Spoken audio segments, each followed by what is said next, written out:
Hello everyone. Today we will talk about how to fix the app of Scrabble. We will go to settings,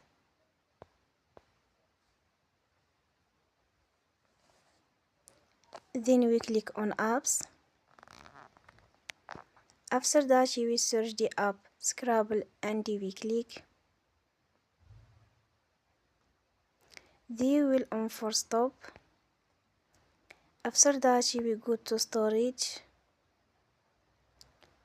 Then we click on clear cache. In the end, turn your phone and you will restart your phone again. Don't forget to support us by like and subscribe. See you next time and thank you for